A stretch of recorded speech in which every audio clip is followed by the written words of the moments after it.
बिस्मिल्लाहिर्रहमानिर्रहीम। अस्सलाम वालेकुम।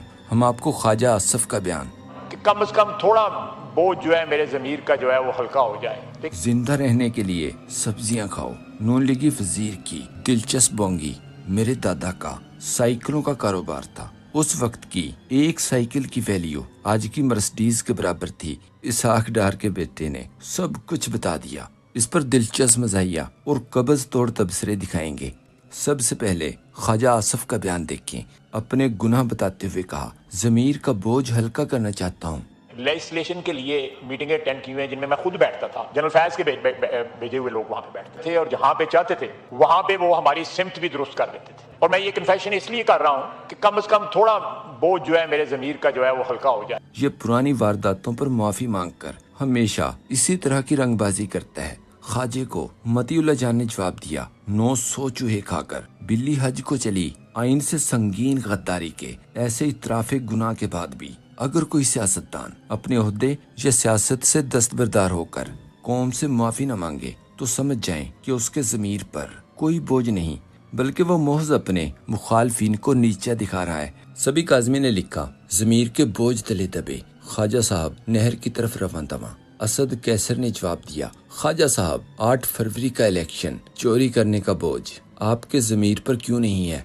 आसिफ साहब के जो आज उन्होंने दिल का बोझ हल्का किया ना रिसेंटली, आप जनरल फैज से मुलाकातें करते रहे, इलेक्टेड गवर्नमेंट के खिलाफ साजिशें करते रहे, उस पर आज दिल का बोझ हल्का करें, माफी मांगे उस पर। नंबर 2, आपने जनरल बाजवा को मैसेज किया, उस पर दिल का बोझ हल्का करें, वो कौम से माफी मांगे। उसके 8 फरवरी में जिस तरह का इलेक्शन होता है आप उस पर भी माफी मांगे। अदम एतमाद पे जिसके ऊपर आके मौलाना फजलुर रहमान साहब की स्टेटमेंट पड़ी हुई है कि किस तरह सबको इकट्ठा किया गया, उस पर भी ख्वाजा साहब माफी मांगे, दिल का बोझ वहां भी हल्का करें। अहमद वडाइच ने ट्वीट किया, ज़मीर के बोझ वाली बात तब सच्ची होती अगर मौजूदा फार्म 47 से दस्तबरदार हो जाते। ख्वाजा साहब हमेशा वही पुरानी हरकत करते हैं, माजी पर माफी मांग लेते हैं। सहाफ़ी सैयद ज़ीशान अजीज ने कहा, कौन से इनकलाबी बन रहे हैं, ये माजी की बात करके इतना ही इनकलाबी बनना है और ज़मीर का बोझ हल्का करना है तो ख्वाजा साहब मार्च 2022 से शुरू करें और बताएं लंदन मुलाकातों के सिलसिले, बताएं आपको किसने खरीदा और बोली कौन लगाता था। बिशारत राजा ने लिखा, ये भी बताना चाहिए था कि हमने ज़ियाउल हक की गोद में सियासी परवरिश पाई और ये सिलसिला जारी है, बल्कि अब तो गोद से उतरने को दिल ही नहीं कर रहा। एहसार राना ने कहा, कम से कम रिहाना डार का मैंडेट चोरी करने पर ही माफी मांग लें। दूसरी तरफ नून लीगी वजीर राना एहसान से सवाल किया गया कि 8400 रुपए माहाना पर जिंदगी कैसे गुजारनी है। जवाब सुने। कहा, एक बंदा 8400 रुपए में अपनी 2300 कैलोरीज पूरी कर सकता है। 2200 की कैलोरीज वो खा सकता है, वो आप सब्जी से भी खा सकते हैं, तो वो एक बंदा अपनी जरूरियात इस तरीके से पूरी कर सकता है। वैसे इस वक्त हुकूमत किसकी है? हुकूमत किसकी है पंजाब में? नवाज शरीफ। नून लीगी वजीर की मंतक के मुताबिक इंसान एक ऐसी फैक्ट्री का इंजन है जिसे एक माह तक सिर्फ 2300 कैलोरीज का फ्यूल चाहिए। राना एहसान ने बात तो वैसे ठीक की है, ये मुमकिन तो है, लेकिन तरीका नहीं बताया कि कोई बंदा और उसकी फैमिली रोजाना 280 रुपए में खुराक किस तरीके से और कौन सी सब्जी खाकर 2300 कैलोरीज पूरी कर सकते हैं। क्या सब्जी कच्ची खानी पड़ेगी? क्योंकि इतने पैसों से रोटी सालन तो मुमकिन नहीं, सिर्फ अकेली चाय भी मुमकिन नहीं। नून लीगी वजीर का इशारा शायद घास खाने की तरफ था, या भैंसों को खिलाई जाने वाली खल वंडा, या फिर राना एहसान के ख्याल में रोटी के बगैर ही सिर्फ सब्जियां उबाल कर खाई जाएं तो 2300 कैलोरीज से इंसानी इंजन को 1 महीने तक स्टार्ट रखा जा सकता है। लेकिन सब्जियां उबाल कर भी महंगी पड़ सकती हैं। बाकी तमाम चीजें जैसे बीमारी इलाज, बिजली का बिल, छत का किराया, कपड़े जूते और बच्चों की पढ़ाई का जिक्र शायद इसलिए नहीं किया क्योंकि कैलोरीज याफ्ता, कैलोरीज से भरपूर इंसान को इन चीजों की जरूरत ही नहीं पड़ती। सहाफी सभी काज़मी ने लिखा, ये वही है ना जिसने कहा था खाली जहाज ले जाने की बजाय अगर मरियम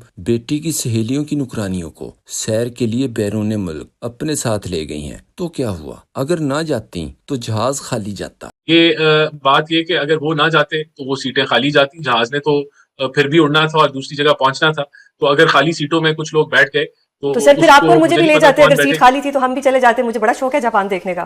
देखिए वो ऑब्वियसली फिर फरालुद्दीन ने ट्वीट किया, जख्मों दर्दों बीमारियों का क्या करें, पत्ते बांध लें या फूल जड़ें पीस कर खा लिया करें, रोजाना सुबह शाम वजीफा पढ़ लिया करें। एक सोशल मीडिया सार्फ ने कहा, शर्म इनकी गली से पर्दा करके गुजरती है कि कहीं गलती से आ ही न जाए। किसी ने लिखा, تو ان پارلیمنٹ میں بیٹھی جونکوں کی تنخواہ 8,400 روپے ماہوار کر دیں۔ اسحاق ڈار کے بیٹے علی ڈار نے کہا، جس زمانے میں اسحاق ڈار کے والد کی سائیکلوں کی ڈیلرشپ تھی، اس زمانے کی ایک سائیکل آج کی 5 کروڑ والی مرسڈیز کے برابر تھی، جس طرح آج دیوان موٹرز والے ہیں جن کی گاڑیوں کی ڈیلرشپ ہے۔ یہ اسی طرح تھا۔ یاد رہے، سوال کیا جاتا ہے کہ ایک سائیکلوں کو پنکچر لگانے والے کے بیٹے نے اچانک اربوں روپے کیسے بنا لیے تھے؟ ڈار فیملی کی طرف سے اس سے پہلے اس بات کا جواب کبھی بھی نہیں دیا گیا۔ جب یہی سوال ہارٹ ٹاک میں اسٹیفن سیکھر کی طرف سے کیا گیا تو اسحاق ڈار کی حالت بری طرح بگڑ گئی تھی۔ اسٹیفن سیکر کو کہوں گا کہ جا سردیوں میں تیرا گیزر خراب ہو جائے، تو اسٹرابری کھائے تو آگے سے بیر نکلے، اور جا تجھے تیرے کیمرے میں منہ تیرا ڈریکولا جیسا نظر آئے، تو نے اتنا بے عزت کیا۔ یعنی مفرور، اشتہاری، مجرم، بوٹ پالشیے، بھاگے ہوئے، ملک میں انتشار پھیلانے والے، اور وہ آگے زبان پھیری جا رہے تھے اس پہ، اور ہمارے آئرن مین جو تھے۔ 2020 میں نوائے وقت میں تنویر ظہور نے لکھا تھا کہ میں اسحاق ڈار کا کلاس فیلو تھا۔ یہ اس وقت ڈار کی بجائے صرف محمد اسحاق ہوا کرتا تھا۔ یہ نام تو میرا چودھری اسحاق ہے۔ خاندان چونا منڈی لاہور میں رہتا تھا۔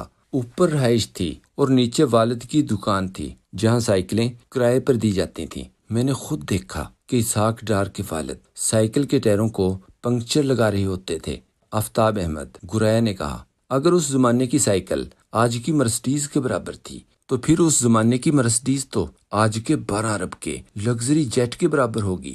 ہم تو سمجھتے تھے کہ سائیکل کی دکان والی بات جھوٹ ہے، لیکن موصوف بونگیاں مارتے ہوئے تسلیم کر گئے کہ واقعی ان لوگوں کی سائیکلوں کی ہی دکان تھی۔ ایک سوشل میڈیا صارف نے لکھا، اس نے بھی ببلو کی طرح سچ بتا دیا۔ ایک سائیکل کی ویلیو اگر آج کی مرسڈیز کے برابر تھی تو جن کے پاس اس وقت ویسپا اسکوٹر تھا اس کی ویلیو تو آج کے golf stream G500 year craft کے برابر ہوگی۔